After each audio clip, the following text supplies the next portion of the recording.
Welcome to Anger Rising Gaming. I am your Blue Dragon World Champion, and in this video, Pioneer. Now this is a fun black-white control deck, and let's start off by going over the main deck. Start off with one of my favorite creatures. 4, Vampire of the Dire Moons. So 1-drop, has Death Touch and Lifelink, 1/1. This is great turn 1, turn 2, even late game. 4, Healer's Hawk, flying Lifelink, 1-drop. Knight of Ebon Legion, 2 of it. You pay 2 and a black. Knight of Ebon Legion gets +3/+3. And gains Death Touch until end of turn. At the beginning of your end step, if a player lost 4 or more life this turn, put a +1/+1 counter on them. Anointed Chorister, 3 of it. It's lifelink. In late game, you can pay 5. You get the +3/+3 into end of turn. It's a great 1-drop. Ajani's Pridemate, 4 of it. Whenever you gain life, you may put a +1/+1 counter on him. And continuing with that, the same effect, but on a Bloodthirsty Aerialist. It's a flying with a 2/3 body. Angel of Vitality, 2 of them.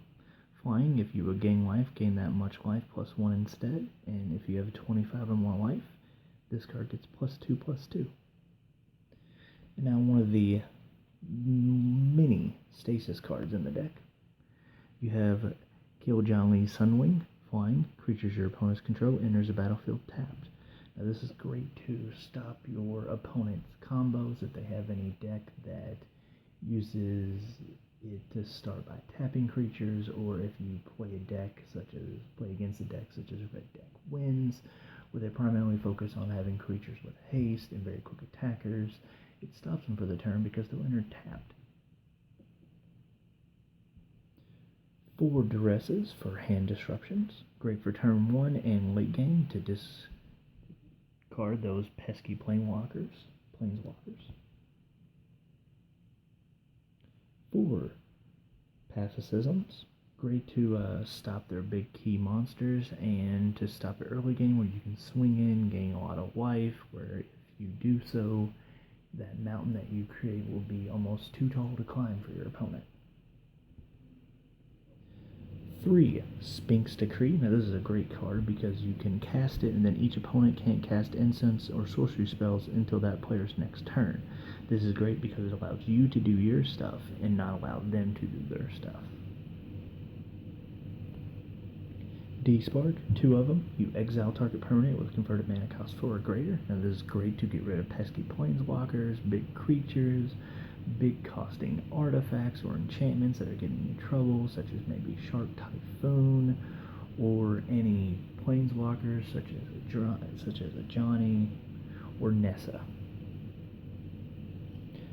3 Mortify. Destroy target creature or enchantment. More removal. It's wonderful to play. It's only 3. It can destroy any creature or enchantment. Singles Combat. Now this is your board wipe for the deck. Each player chooses a creature or planeswalker they control, then sacrifices the rest. Players can't cast creatures or planeswalker spells until the end of your next turn. It's a wonderful card. It can slow down the tempo into your speed, where you can then play other spells to control your opponent further while you're gaining life and controlling the board. And for lands, we have 10 plains and 8 swamps. Let's move on to the sideboard. 4 additional hand disruption, we have 2 Memory Thefts. Target opponent reveals their hand, you choose a non-land card from it, that player discards that card, and you may put a card that has an adventure that player owns from exile into that player's graveyard. This is great if they're playing any cards from Throne of Eldraine, or if you're playing against a blue deck where they are forced to negate this card, or if not, they'll lose their negate they're saving for a bigger, stronger spell. 4 Swift Responses for more creature removal. This is great if you're playing against a deck that has multiple creatures in it, because when they tap to attack you, you can then respond with this. This is pretty much the same card as Assassinate that's played in black. Will Evolve, some more stasis cards. Each player can't cast more than one spell each turn. This is great for the combo-oriented decks to slow them down to your speed, where you can then regain the tempo and control of the board. Deafening Silence is an additional supplement to it. Each player can't cast more than one non-creature spell each turn. This is great if you're playing against a deck countering, because they can only counter one thing and they have to be very choosy on what to counter. This is to stop more combos. 2 of it. Tocatli Honor Guard. Creatures entering the battlefield doesn't cause abilities to trigger. This is great for if you're playing against a deck that does +1/+1 counters, but keep in mind that it does stop your creatures as well.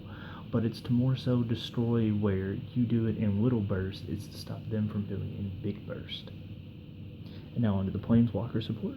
We have the Wanderer, which prevents all non-combat damage that we dealt to you and other permanents you control. This is great for black cards that say your opponent takes damage, such as vampires, or red for any burn cards. And furthermore, we also have Teyo, the Shieldmage, to stop more red and any other big effects that allow you to take damage or affect you. This grants you hexproof, and then you can -2 its loyalty counters to create an 0/3 white wall creature with Defender.